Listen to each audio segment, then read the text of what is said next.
महोदय, हमें ये बात समझ में नहीं आ रही है और इसका कोई तर्क हमें बताना चाहिए कि हर लोकसभा के अधिवेशन के अंदर आप ये constitution, schedule caste and schedule tribes orders amendment bill लेके आते हैं, अलग अलग राज्यों का, कभी कर्नाटक का लेके आते हैं, कभी जम्मू एंड कश्मीर का लाते हैं, आज आपने उड़ीसा का और आंध्र प्रदेश का लेकर आए हैं।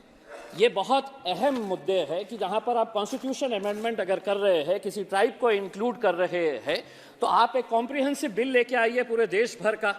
टुकड़ों टुकड़ों के अंदर लाने का हमें भी कुछ तर्क समझ में नहीं आ रहा है कि इसके पीछे आपका मकसद क्या है।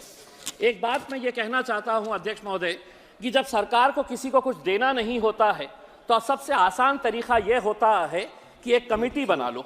और मैं किस मुद्दे के ऊपर ये बात कर रहा हूँ, हमारी भारती पवार मैडम महाराष्ट्र से आती है, वो भी अच्छी तरह से जानती है कि 1955 से महाराष्ट्र का एक धनगर समाज ये गुहार लगा रहा है, सरकारें कितनी आई और चले गई, उनकी ये मांग है कि हमें शेड्यूल ट्राइब्स के अंदर इंक्लूड किया जाए करके। महाराष्ट्र के अंदर धनगर समाज को एनटी के अंदर इंक्लूड किया गया है और सेंट्रल लिस्ट के अंदर उन्हें ओबीसी का दर्जा दिया गया है। यह अजीब तरह का तर्क है। आप ये भी अच्छी तरह से जानते हैं कि धनगर और धनगढ़ एक ही है।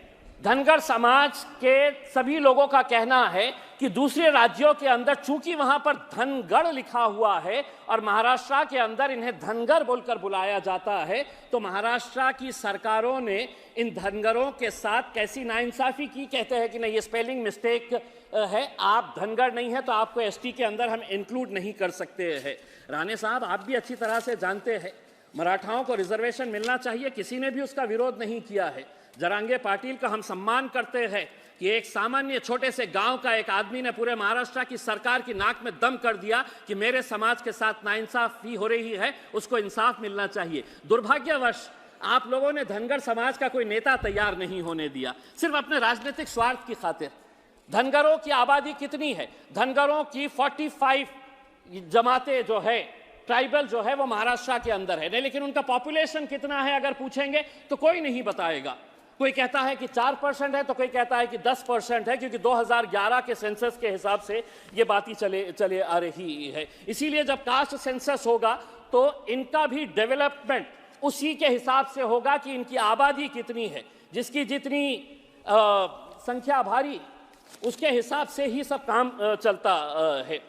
तो हमारा ये कहना है कि अब महाराष्ट्र सरकार इनको कुछ दे नहीं रही है, तो 20 नवंबर 2023 को राणे साहब एक बार फिर से धनगरों के हाथ में लॉलीपॉप दे दिया गया कि एक कमेटी हम बना रहे हैं।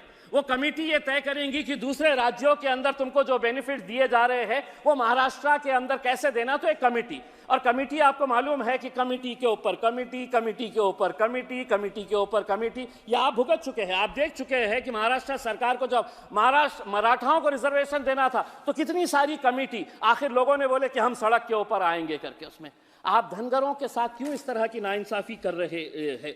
और होता यह है अध्यक्ष महोदय, जब कुछ देना नहीं होता है तो राज्य सरकार कहता है कि केंद्र सरकार, हमारे केंद्र सरकार कहता है कि हमको राज्य सरकार की तरफ से कोई प्रस्ताव नहीं आया है करके।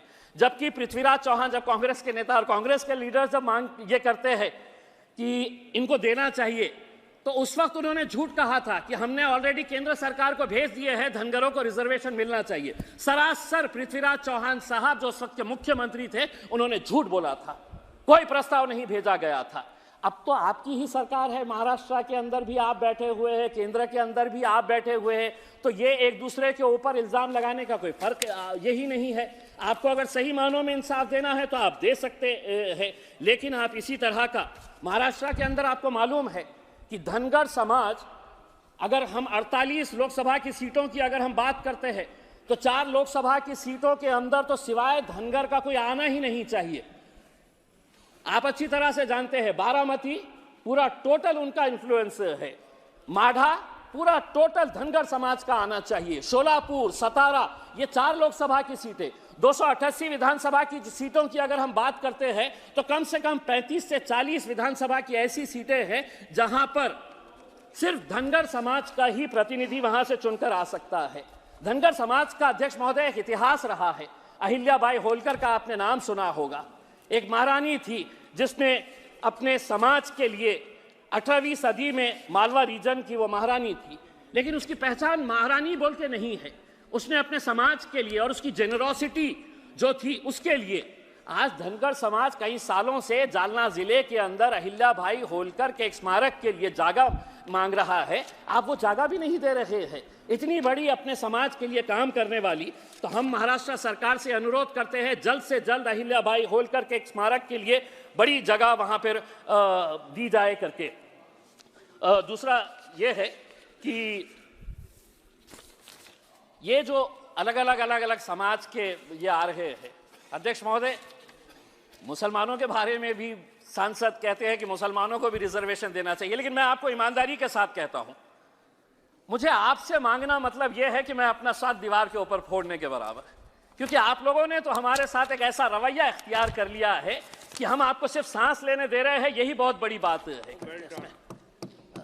इसीलिए मैं आपसे रिजर्वेशन कैसे मांग सकता हूं, लेकिन अगर इस मुल्क को तरक्की करना है, इस देश को तरक्की करना है, तो आपको यह मानकर चलना पड़ेगा कि मुसलमान भी इस देश का एक बहुत बड़ा हिस्सा है, उसके साथ भी इंसाफ होना चाहिए। तो अगर आप सभी समाजों को साथ में लेकर जाएंगे जी। राणे साहब, जिस्म का एक हिस्सा अगर कमजोर हो गया तो वो ताकतवर जिस्म नहीं कहलाता है, वो अपाहिज हो जाता है, वो हैंडीकैप हो जाता है। इसीलिए आपको अगर इंसाफ करना है तो आप जिस तरह से आज ओडिशा और आंध्र प्रदेश के शेड्यूल्ड ट्राइब्स को इसके अंदर ऐड कर रहे हैं, मेरी ये मांग है कि धनगरों को भी आप महाराष्ट्र के अंदर जल्द से जल्द रिजर्वेशन देने का फैसला करिएगा, और कुछ इंसाफ मुसलमानों के साथ भी करेंगे, कभी ना कभी तो करेंगे। एक ना एक दिन आपको यह एहसास होगा कि नहीं, ये भी मेरा एक भाई है, इसके साथ भी इंसाफ होना चाहिए। श्री विंसेंट एचपाला जी, धन्यवाद। Thank you, sir, for giving me this opportunity. Sir, I stand